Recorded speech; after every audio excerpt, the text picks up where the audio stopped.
All right, folks, the Jamaica Business Development Corporation, you know them as the JBDC, through an upcoming project, is seeking to move the needle forward for cultural and creative industries. And here to tell us more is Deputy Chief Executive Officer of the JBDC and outstanding keyboardist, Mr. Harold Davis. Morning, sir. Welcome to Smile. How are you? Yeah, man, I'm good. Thank you for having me, guys. Yeah, man, all the very best to you and yours for the year.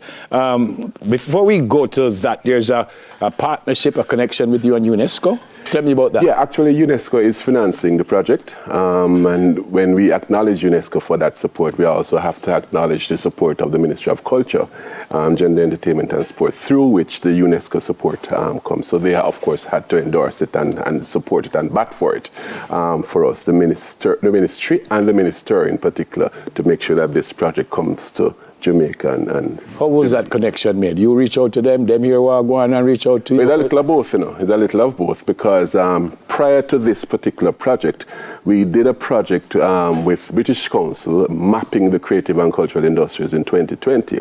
And leveraging that, the success of that project, we approached the UNESCO, who had already heard about the mapping that we had done. So the support was forthcoming after that. Was that mapping project a lead up to getting to this point, or what was the purpose? Yeah, we think so because first of all, it was the first comprehensive mapping that has been done of the creative and cultural industries in Jamaica. We mapped 15, by the way, it's creative and cultural industries. Right. So we mapped 15 of those industries. There are more. We never get to sports, which is also a creative and cultural industry as well. But including fashion, gift and craft, media, you name it, architecture, theater, galleries, and so on. So we mapped all of that to establish the situation analysis. Where are we exactly? What are some of the major hurdles in the system what does the ecosystem look like? Who are the players and where are they? So that was a precursor for the work that is now being done. And out of the mapping exercise, you had certain distinct recommendations that were made.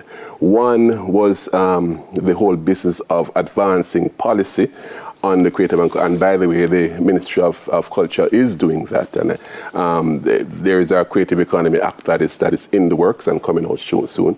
There was also discussion about the business prowess of our creatives and how it is that we need to improve on that.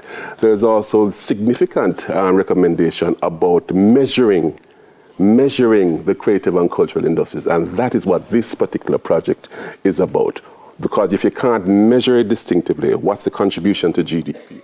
What is the employment contribution? What's the contribution to the social sector and things of that nature?